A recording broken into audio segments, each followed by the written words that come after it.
안녕하십니까. 여러분, 이번 시간 우리 교재 84페이지 보시면 네 번째 철근과 콘크리트의 부착력입니다.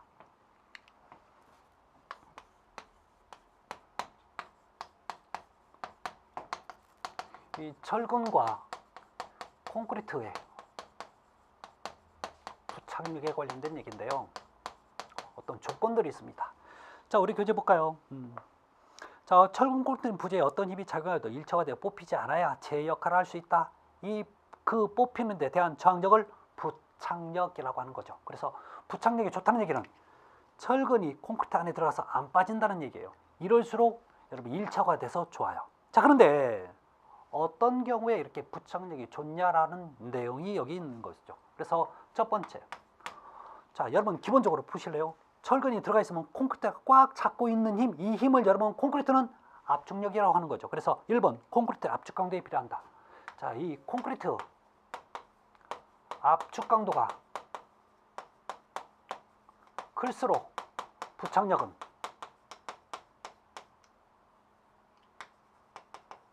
커지는 거죠. 이게 비례관계죠. 두 번째, 철근의 주장에 필요한다. 이 얘기가 지금 나오는데, 자, 여러분 철근의 주장에 비례.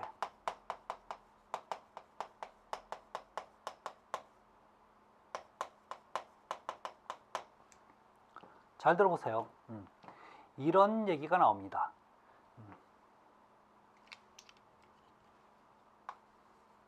사실은 결론적으로 다 같은 얘기가 되는 겁니다. 자, 단면적이 같은 경우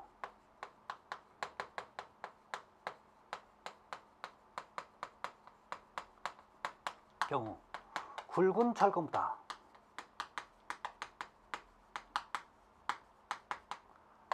가는 철근 여러 개가 부착력이 크다, 우수하다 이런 표현이에요. 자, 그러면 이게 무슨 얘기냐면 보실래요? 이렇게 굵은 철근이 하나가 있어요. 그럼 여기서 여러분 조건이 뭐였어요? 단면적이 같다는 얘기죠. 이 절단된 면을 단면적이라고 합니다. 이 단면적이 있어요. 굵은 철근이. 그러면 가는 철근 여러 개가 예를 들어서 요 세 개가 단면적이 이렇게 된다고 칩시다. 그러면 문제는 뭐냐면 이렇게 가는 철근이 하나가 있고 이렇게 세 개가 같이 있을 때 똑같은 콘크리트 면에다가 하나 집어넣고 요 세 개를 집어넣어요. 그러면 제가 조건은 뭐냐면 잡아 뽑아요. 잡아 뽑으면 어느 게 더 안 뽑히냐면 얘가 안 뽑혀요. 이렇게 가는 철근이 좋은 이유가 있죠. 그 이유가 있어요. 이유가 첫 번째 뭐가 좋냐면 뭐가 커서 그러냐면 요거 결론은 여러분 이 단면적은 철근이 못 잡아줘요. 어느 면적이 잡냐면 요 철근의 요 면적을 여러분 뭐라고 얘기하면 표면적이라고 합니다. 결론 큰 이유가 표면적이 증가해서 그래요.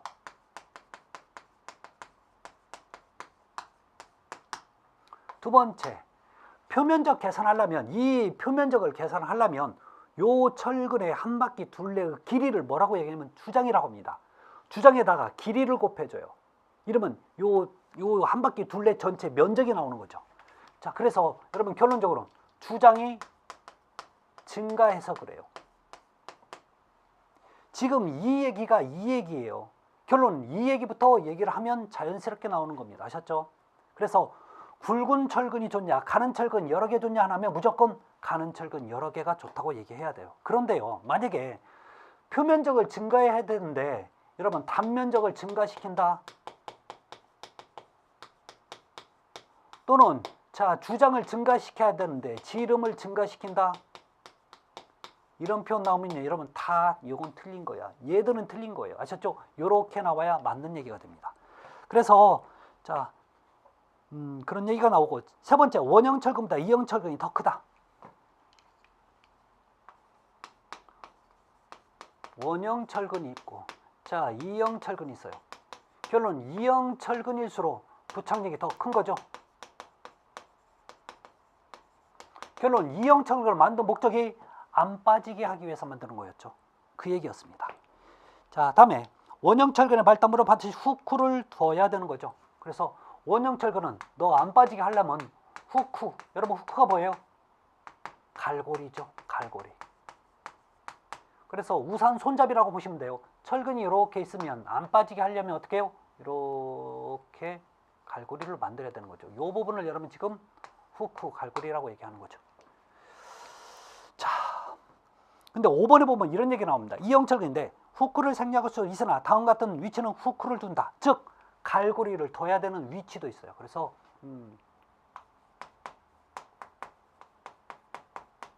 후크를 만드는 위치. 자, 요건 다른 설명 못 하는데 1번 볼까요? 기둥. 자, 보가 있어. 요거의 정착 철근입니다. 끝이 어딘가 묻혀야 되면 여러분 완벽하게 묻히려면 그냥 있는 것보다도 갈고리를 두는 게 안 뽑히겠죠. 두 번째, 굴뚝근 또는 띠철근. 이게 또 뭐야? 굴뚝근은 굴뚝 철근이 지금 자 기둥에서 띠철근. 그 다음에 하나만 더 적으실래요? 자, 기둥에는 띠철근이 있지만 보에서는 여러분 늑근이 있습니다. 늑근. 자, 봐요 여러분. 굴뚝근이 왜 갈고리가 후크가 있어야 되는지. 굴뚝을 제가 한번 그려볼게요. 자, 굴뚝을 이렇게 그렸어요. 그러면 이 안으로 철근이 들어갈 거예요. 자, 근데 이렇게 끝이 이렇게 있는 게 있고 하나는요 이렇게 올라가서 끝이 이렇게 굽어진 철근이 있다고 칩시다. 그러면 이 굴뚝은 어떤 힘을 가장 많이 받냐면 바람의 힘을 가장 많이 받아요. 바람의 힘을 받으면 이렇게 받는단 말이에요. 이쪽으로 받을지 이쪽으로 받을지 모르겠어요. 그러면 얘가 휠 거 아닙니까? 휘어. 해필 휘었는데 이쪽으로 휘었어요. 자, 이렇게 휘어버리면 이 부분은 여러분 지금 압축을 받고 이 부분은 인장을 받을 거란 말이에요. 인장을 받을 때 이 끝이 이렇게 후크가 안 돼 있으면 잘못하면 요 밑으로 쏙 빠져버릴 수 있는 거죠. 요게 이렇게. 그래서 끝에 갈고리를 두어줘야 돼요. 그 얘기입니다. 다음에 얘기도 좀 더 할 겁니다. 다음에 84페이지 5번의 철근의 이음 및 정착.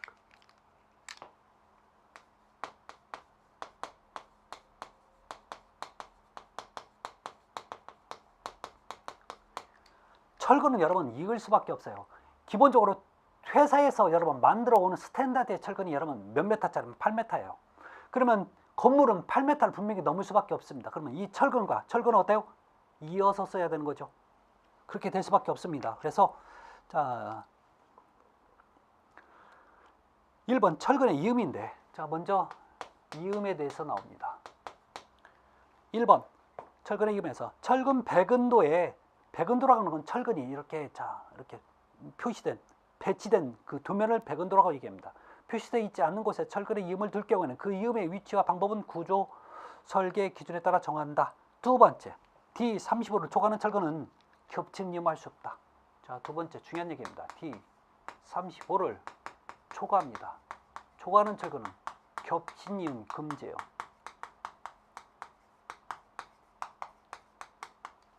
몇 밀리라고요? 35mm 초과하는 것은 안 돼. 이게 여러분 이거예요.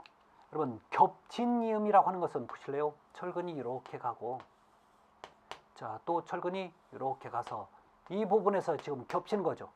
이러한 이음을 여러분 겹친 이음이라고 얘기해요. 그러면 절대도 이것은 하면 안 된다는 얘기죠. 그럼 어떤 형태로 해야 되냐면 겹친 이음 하지 말라는 얘기. 이유에는 이겁니다. 또는 이렇게 하면 돼. 이걸 여러분 뭐라고 얘기해요? 맞댄 이음이라고 합니다. 맞댄 이음. 이 맞댄 이음은 여러 가지가 있어요. 요걸 어떤 철물로 해서 이렇게 연결해주는 어떤 연결 철물 방식도 있고 여러분 여기에 또 하나 용접해도 되는 거죠. 자, 그래서 용접이라든지 또는 가스 압접 빨갛게 서로 두 개를 녹여 그 다음에 딱 갖다 붙이면 가스 압점입니다. 그 외에도 여러분 연결 철물을 이용하는 것 이런 방식으로 하라는 얘기예요. 그런데 왜 35를 초과하면 이렇게 되냐? 혹시 말이에요. 자, 이 철근이 이렇게 굵어졌다는 얘기예요. 굵다는 얘기예요. 굵다. 이렇게 굵어지면 보실래요?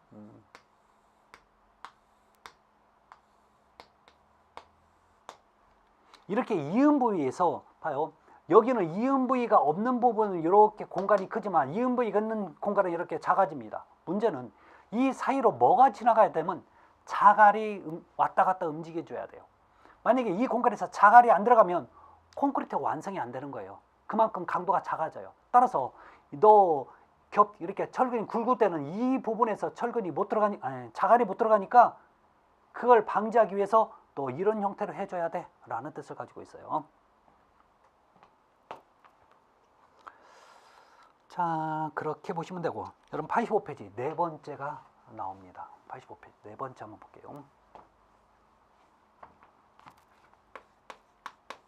네 번째 읽어볼게요. 정착 및 이음의 길은 건축구조 설계 기준 및 철근 백운대에 제시된 길보다 짧을 수가 없대요. 자, 이음 및 정착의 길이는 어떤 제시한 길이보다 짧으면 안 되는 거죠. 짧을 수 없어요.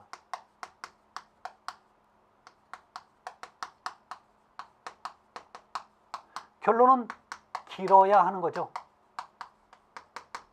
근데 문제는 뭐냐면 너무 길어도 문제가 생겨요. 그래서 자, 건축구조 설계 기준 및 철근 백운대 길이를 초과할 경우에 허용 오차는 자, 길어야 돼도 이 너무 길면 안 되니까 허용 오차에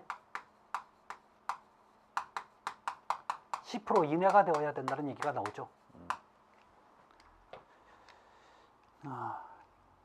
자, 그래서 7번에만 이음 시공시 주의사항이 나옵니다. 자, 첫 번째, 이음의 위치는 되도록 응력이 큰 곳.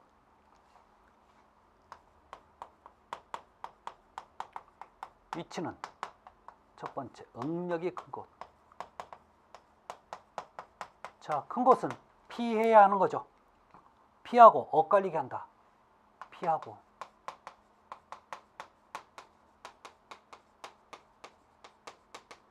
여러분 여기서 응력이 크다는 얘기는요, 이거 인장응력을 얘기하는 거죠. 인장응력.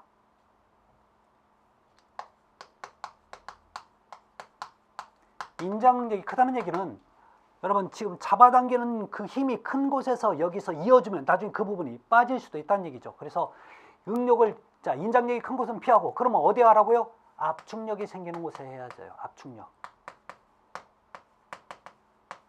압축력이 있는 곳. 자, 그 다음에 엇갈리게 하라는 얘기는 뭐냐면, 제가 이 자리에서 이었어요. 그러면 이 자리에서 한 군데서 있지 말고, 너는 자, 여기서는 또 요 밑에서 있고, 또 여기서는 요 밑에서 있고, 이렇게 이음의 위치가 엇갈리게 해줘야 된다는 얘기입니다. 자, 두 번째, 한 곳에서 철근수의 반 이상을 이어서는 안 된다. 이렇게 한 곳에 있지 말고, 자, 이렇게 엇갈리게 하라는 얘기죠. 그래서 자, 2분의 1 이상이 여기서 한 곳에 모여서는 안 되고 이렇게 엇갈리게 해줘라 라고 하는 거죠. 네 번째, 주근. 메인 철근이 여러분 주근이에요. 메인 철근. 그래서 많이 힘을 받는 철근의 이음은 구조 부재에 있어서 인장력이 가장 작은 부분에 둬야 된다. 그렇죠. 인장력이 있는 곳에 하면 안 되겠죠. 그래서 인장력이 큰 곳은 피해야 하는 거죠. 다음에 보의 단부에서는 하부에서, 중앙부에서는 상부에서 한다. 지금 얘기는 못해요. 지금 이 얘기는 절대 못합니다. 나중에 보에 가서 할게요. 다섯 번째, 기둥, 벽, 철근의 이음은 바닥이 500mm, 다음에 또는 순 기둥 높이의 4분의 3 하부에서 엇갈리게 한다라고 나오는데, 이 얘기가 밑에 그림에 있는데 이 얘기를 잠깐 좀 설명 좀 할게요. 우리 부재가 수직 부재라고 하는 게 있어요. 여러분, 부재는 부분적으로 사용되는 재료예요. 건물을 질 때 여러분 기둥만 갖고 못 지쳐, 보만 갖고도 못하죠. 이런 것들이 전부 다 조합이 돼야 돼요. 따라서 기둥도 부분적으로 사용되는 부재고, 보도 부분적으로 사용되는 부재, 벽도 바닥판도 지붕도 다 마찬가지죠. 자, 그러면 요 수직 부재로 하는 것은 여러분 이렇게 생긴 거죠. 이게 뭐예요? 기둥. 또 하나, 이게 벽이 가장 대표적인 수직 부재입니다. 자, 그러면 이 수직 부재를 철근을 갖다가 집어넣을 때 이 철근이 있는 게 있어요. 여러분, 기둥은 이 해당 2층을 내가 기둥을 만들려면 제가 이렇게 만들 거예요. 그러면 기둥이 이렇게 있다고 칩시다. 그러면 이 기둥을 만들려면 이 철근이 이렇게 해서 올라오는데 사실은요, 어디까지냐면 여기까지 안 올라와 있어요. 더 높이 올라와 있어. 왜요? 이어가야 하잖아요. 이 철근이 여기서 마무리되면 나중에 이 철근을 어디서 이었어요? 그러니까 여러분, 기둥 같은 경우는, 또는 벽도 마찬가지입니다. 밑에 있는 집 철근과 우리 집의 벽의 철근 또는요 기둥의 철근, 벽의 철근이 다 연결되어 있어요. 그래서 여기서부터 올라와야 되는데 여기서 최소 얼마 이상? 500mm 이상 올라와야 된대요. 그러면 너는 위에서 자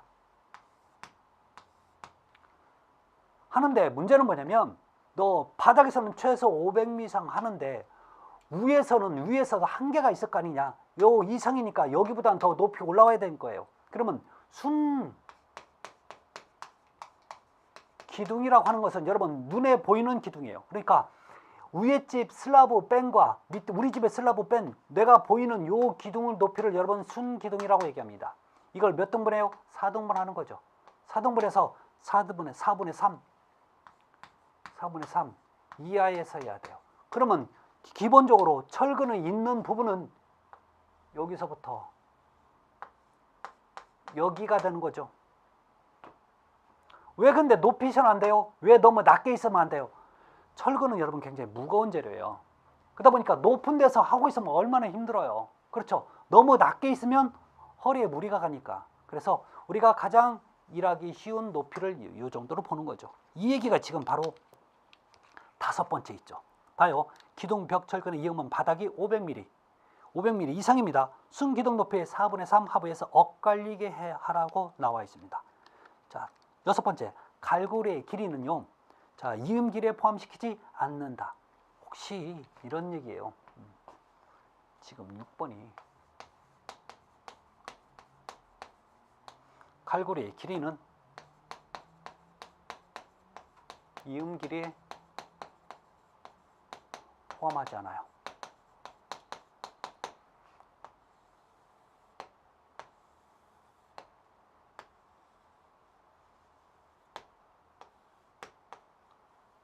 철근이 이렇게 있어요.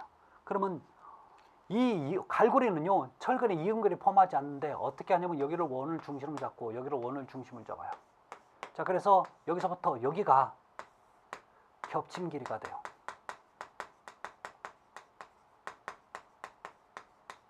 이렇게 되는 겁니다. 그러니까 이 구부러진 부분은 안 들어간다는 얘기죠. 자, 그 얘기가 있습니다. 그래서 여러 가지 이제 8번의 이음의 종류들 있죠. 여러분 한번 보시면 돼요. 그다음에 86페이지 보시면 가스 앞접과 왼쪽에는 여러분 가스 앞접을 한 거고, 자, 그다음에 오른쪽 사진은요. 그 연결 철물을 이용해서 이 철근 두 개를 이었어요. 이런 게 꼭 이런 게 있는 게 아니라 이 외에도 여러분 이 연결 철물은 종류가 굉장히 다양해요. 현장에 가면요. 이런 업자들이 와서 자기네께 좋다고 사가라고 해요. 실제 그래서 시험 성적서 다 갖고 와서 우리가 했더니 이 정도 버티더래. 그러니까 싸게 줄 테니까 싸라. 그래서 하는 거죠. 그래서 이런 걸 많이 쓰고 합니다. 그다음에 정착입니다. 정착. 여러분 철근의 정착이라는 건 끝이 어딘가 묻히는 거예요. 보실래요? 철근이 이렇게 나와 있는데 이 끝이 어딘가 묻혀 있어야 제가 잡아당겨도 안 뽑히는 거죠. 근데 이 철근은 밖으로 나온 게 아니라 또 다른 쪽에 묻혀 있을 거란 말이에요. 그러면 여기만 묻혀 있으면 이쪽에 안 묻혀 있으면 어때요? 이렇게 힘이 생기면 연결이 안 돼 있으니까 문제가 생길 수밖에 없는 거죠. 그러니까 이 끝이 어딘가 묻혀 있어야 서로 잡아당겨도 분리가 안 되잖아요. 건물이 분리되면 여러분 어떻게 하게 해요? 그래서 어딘가 이 끝이 묻히는 부분을 여러분 정착이라고 합니다. 그 위치를 정착의 위치라고 얘기도 하죠.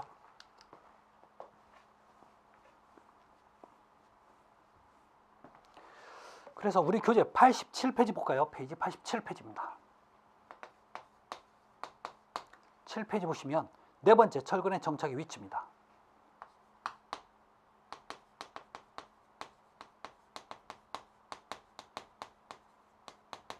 위치인데 이 철근의 정착의 위치는 글씨가 있지만 사실 글씨로 외우는 건 아닙니다. 이거 그림으로 그려드리니까 잘 보실래요? 어떤 분 그러대요. 그림 너무 어려서 못 그렸다고 하는데 아니 그럴 필요 없어요. 저도 못 그리잖아요. 대충 그리잖아요. 그러니까 여러분들 대충 한번 그려보세요. 나중에 그림 실력도 늘어요.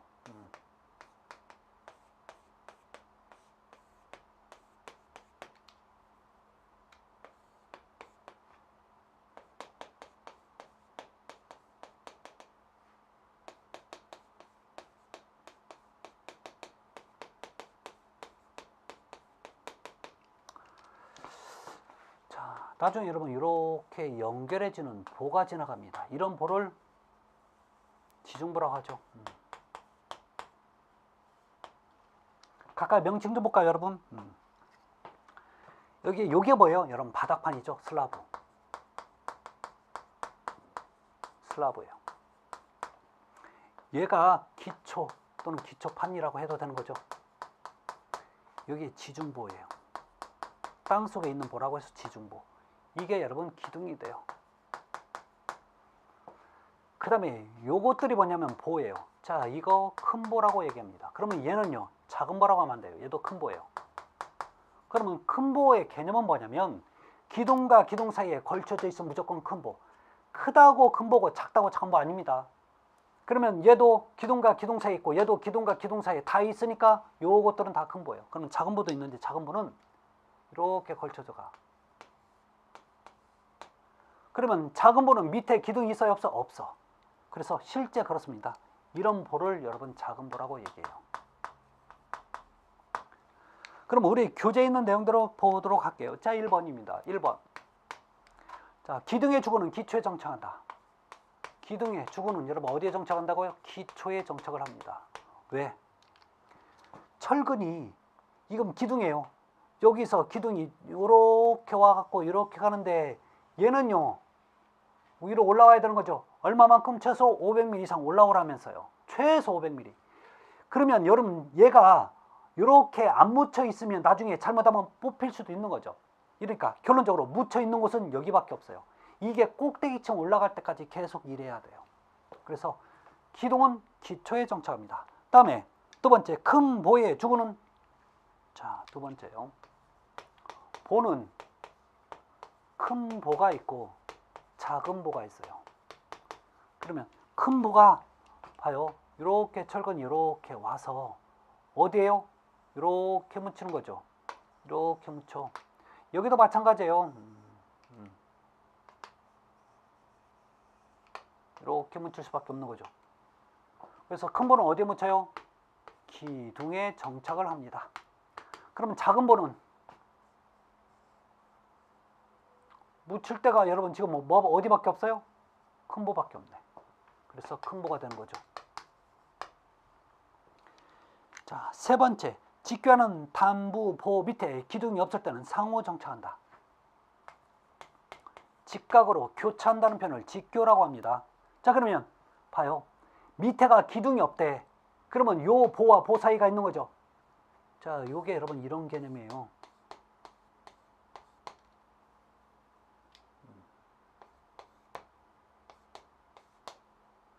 자, 이렇게 밑에 보가 지나가는데 밑에 기둥이 없어요. 그럼 너 철근이 이렇게 와서 어때요? 이렇게 정착하거나 너는 이렇게 오면 또 이렇게 정착하거나 이렇게 하라는 얘기죠. 그래서 직교하는 밑에 기둥이 없을 때는 상호간에 하는 거죠. 상호간에.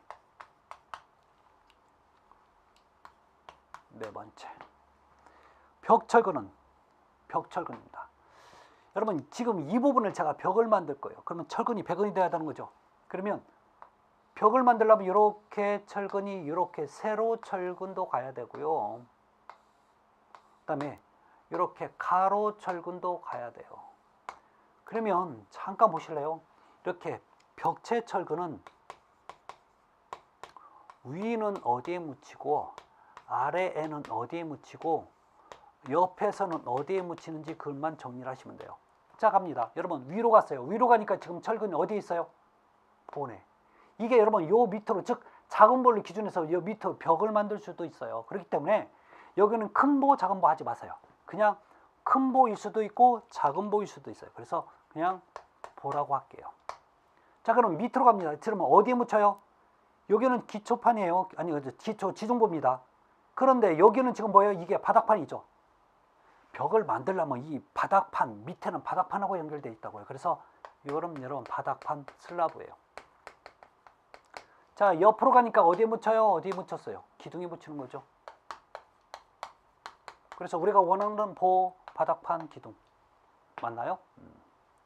자, 다섯 번째, 바닥철근은 보 또는 벽체에 정착한다. 바닥철근입니다. 슬라브가 되는 거죠. 자, 여기 제가 철근을 배건합니다. 이렇게 배건해. 그다음에 이렇게도 가는 거죠. 그러면 결론적으로 얘가 이렇게 묻힐 수밖에 없나요? 이렇게 묻혀요. 그러면 오다가 짧으면 작은 보에도 들어갈 수가 있어요. 큰 보에 들어가고. 결론은 이 바닥판은 슬라브는 바닥판이나 슬라브나 같은 겁니다. 어디에 정착한다고요? 보예요. 문제는 이게 하나가 있어요. 여러분, 보가 다 있다고 생각하지 마세요. 보가 없는 건물도 있어요. 어떤 분 그러대. 보가 정말 없냐고요? 있어요. 아주 많이 있어요. 여러분들이 살고 있는 주거용 아파트 있죠. 주거용 주택은 대부분 보가 없습니다. 특히 여러분 거의 없다고 보시면 돼요. 그럼 보가 없으면 뭐가요? 보 없는 대신에 여러분 얘는 또 뭐도 없냐면 여러분 아파트는 기둥도 없어요. 기둥 대신에 누가 와요? 벽이 와. 여러분 이 벽이 보가 없는 채는 벽이 위쪽으로 올라와서 뭐와 연결되냐고요? 바로 슬라브와 연결돼요. 그러면 결론적으로 이게 철근이 와서 어디에 연결할 수밖에 없어요? 벽체에 연결하는 거죠. 그래서 벽이 되는 거예요. 자, 6번째. 여러분 지중보죠? 지중보입니다. 자, 지중보는 철근이 상하로 가는데 위로 올라가면 여러분 지금 어디에 정착하냐면 기둥에 정착해요. 그다음에 밑으로 가면 기초판에 정착하는 거죠. 그래서 지중보는 기둥이나 기초에 정착합니다. 이거 시험자는 이런 거 어디에 정착하는지 이것을 또 틀리게 표현해서 나올 수도 있는 거죠.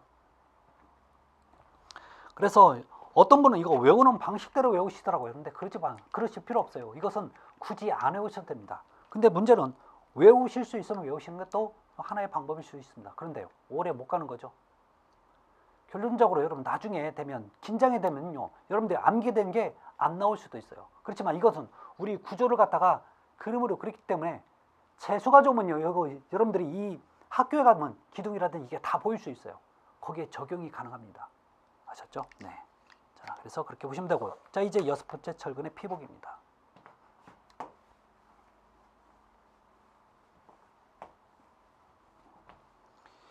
페이지 87페이지 6번째요.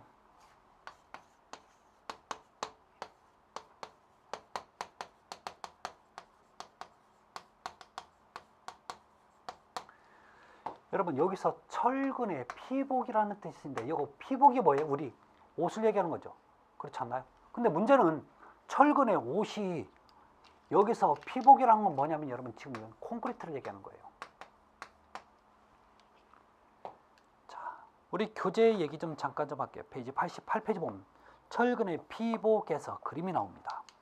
자, 예를 들어서 지금 기둥을 가지고 제가 설명을 할게요. 기둥입니다. 이렇게 사각 기둥이 있어요. 문제는 이 안에 철근이 들어있다는 거죠. 철근이 자 이렇게 들어있어요. 이게 몇 개인지 저도 몰라요. 아셨죠? 4개일지 뭐 20개일지는 저도 몰라요. 자, 그래서 이런 철근이 이렇게 내려와 있는 거죠. 그래서 이런 철근 여러분 뭐라고 얘기하냐면 주근이라고 하죠. 또 다른 말로 똑같은 표현이 요거 기둥은 여러분 이렇게 긴 쪽 방향이 축방향이 되는 거죠. 그래서 축방향근이라고도 하죠. 그래서 시험 문제는 축방향근으로 나올지 주근으로 나올지는 저도 몰라요. 둘 다 많이 쓰니까요. 그 다음에 이 철근만 쓰면 뭐가 문제냐면 철근이 원하는 위치 안 있고 왔다 갔다 움직이는 거죠. 그래서 이것을 감싸고 있는 철근이 이렇게 있는 거죠. 자, 이 철근은 그냥 이렇게 있으면 안 돼요. 이 철근이 이렇게 갈고리를 둬야 이 철근이 이렇게 안 풀리는 거죠.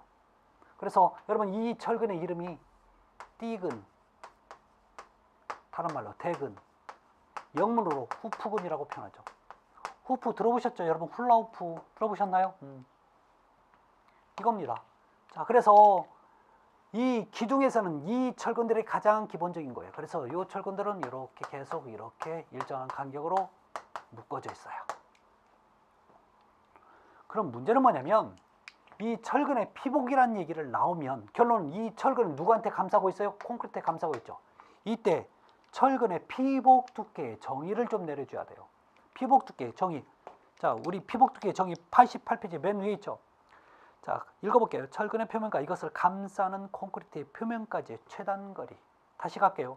철근의 표면과, 여기는 철근의 표면을 어느 철근이냐고 얘기를 안 해놓고 있죠.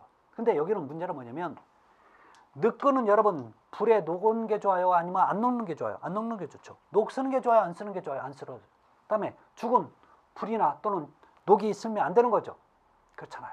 둘 다 중요한 역할을 다하고 있는 철근들이에요. 이 철근 둘 중에 어느 하나라도 문제가 생겨서는 안 됩니다. 그러면 이 둘 중에 있는 철근 중에서 기본적으로 제일 바깥에 있는 철근부터 보호를 해줘야 되는 거죠. 그래서 철근의 피복 두께의 정의는 여기 가장 가까이 있는 철근의 외쪽에서부터 자 콘크리트 표면까지의 거리를 철근의 피복 두께라고 얘기합니다. 아셨죠?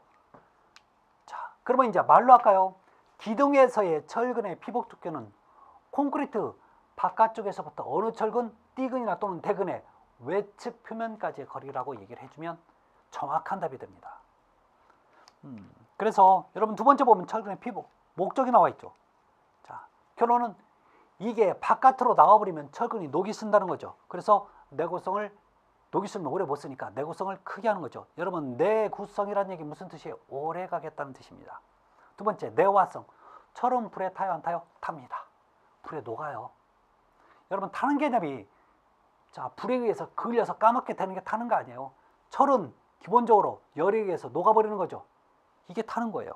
자, 세 번째 철근의 부착 강도를 증가시킨다. 기본적으로 이 안으로 들어오면 제가 콘크리트가 감싸고 있기 때문에 잡아 뽑아도 잘 안 뽑히는 거죠. 이게 부착 강도입니다. 네 번째 콘크리트 타설 시 유동성을 확보한다. 유동성.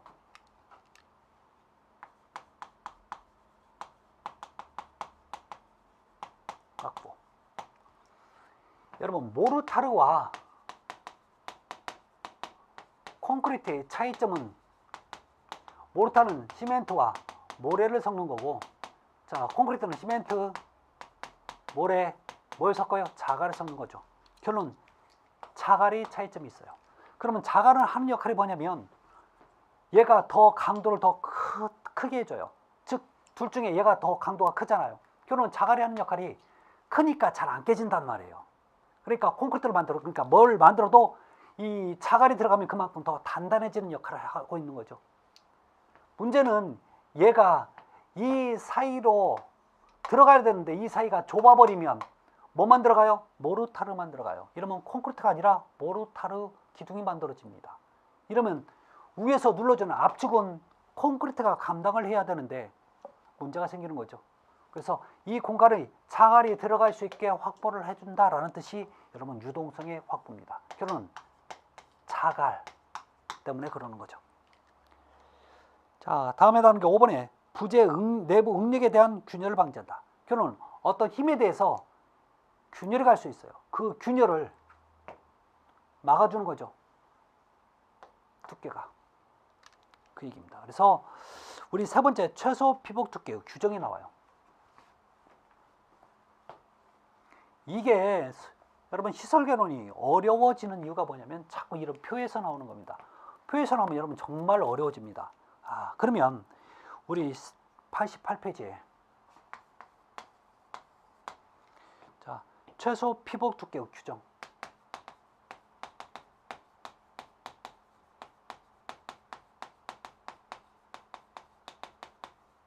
알고 계셔야 돼요, 이거. 자, 강도 설계법에서 간 피복 두께. 자, 콘크리트 피복 두께인데 여러분 보실래요? 수중에서 타설합니다. 수중. 이게 수중 물속에서 타설할 수는 없어요. 이게 나중에 물속에 묻힐 수밖에 없을 겁니다. 이때는 여러분 물속에 콘크리트가 항상 들어가 있으니까 물에 대해서 녹이 쓸 염려도 많겠죠. 근데 물도 다 여러분 생각은 민물이라고 생각하지 마십시오. 바닷물일 수도 있잖아요. 그러면 철이 녹을 쓰는 거죠. 그래서 얘가 가장 피복 두께가 두껍습니다. 얼마요? 100mm 이상. 100mm로 하라는 게 아니라 100mm보다 최소 더 두꺼워야 된다는 얘기예요. 다음에 자, 흙에 접하거나 콘크리트를 친 후 영구히 흙에 묻혀. 영구히. 자, 묻히는 거죠. 또는요, 수중에 있는 콘크리트. 물속에 들어가 버릴 수 있어요. 이럴 때는 최소 얼마라고요? 80mm 이상을 하래요. 자, 다음에 봐. 여러분, 그래서 이건 여러분들이 쉽게 볼 수 있어요. 맞출 수 있어요. 그런데 여기서부터 문제예요. 잘 들어보실래요? 흙에 접하거나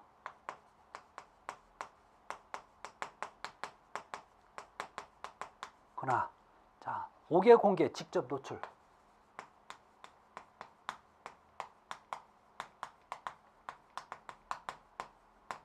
노출이 된대요. 또 하나는 5개 공기나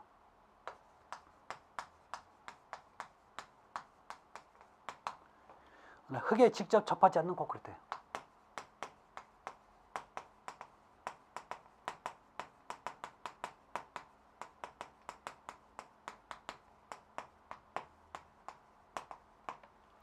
갑니다.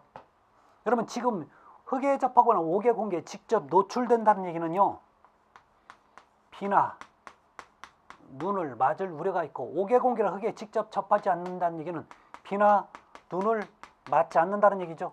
여기는 맞는 거 맞잖아. 그러면 철근이 어떤 게 더 녹이 많이 있을까요? 요 위에 게. 그럼 얘는요, 녹 우려가 있는 거죠. 녹 우려 없어. 그러면 피복 두께가 어느 게 두꺼워요? 얘가 상대적으로 두꺼워야 되는 거예요. 그래서 거기 보시면 이런 다 지금 이쪽에 있는 게 피복 두께가 두꺼워요. 자, 그런데 또 하나의 조건이 있죠. 철근이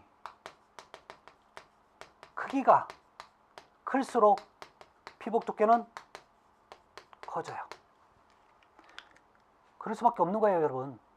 커지면 그만큼 힘도 많이 받을 뿐더러 커지면 만약에 그 안쪽에서 옹기종기 모여서 만드는 거죠. 그러니까 일정한 간격으로 떨어지다 보니까 부재 크기도 커집니다. 따라서 철근의 크기가 커지면 피복 두께도 커진다라는 내용이 D29 이상 철근은 60mm, D25 이하는 50mm, 자 다음에 D16 이상 이하는 40mm 이렇게 나와 있잖아요. 어려운 얘기 아닙니다. 아셨죠? 그래서 다는 몰라도 기본적으로 이 내용을 여러분 기본적으로 알고 계셔야 돼요. 또 하나, 부재 두께가 클수록 피복 두께는 커집니다. 여러분 보실래요? 대표적인 게 여러분 벽이 있어요. 벽체가 있고 그다음에 기둥이 있습니다. 그러면 벽의 두께가 또는 기둥에 요 두께가 있을 때 여러분 어느 게 여러분 더 두꺼워요? 기둥이. 벽보다는 기둥이 훨씬 더 두껍다고요. 그러니까 기둥이 더 피복 두께는 커질 수밖에 없다라는 뜻이 되는 거죠. 자, 이 얘기였습니다. 다음에 89페이지 보면 제3절 거푸집 공사가 있어요. 그래서 이 거푸집 공사는 여러분 다음 시간에 좀 하도록 할게요. 그래서 이번 시간은 가장 기본적인 내용들을 주로 많이 얘기를 했습니다. 그래서 이게 기본적으로 철근 콘크리트는 이게 아주 기본적인 내용이 되니까 잘 학습을 해 두시기 바랍니다. 여러분 다음 시간에 뵙겠습니다. 감사합니다.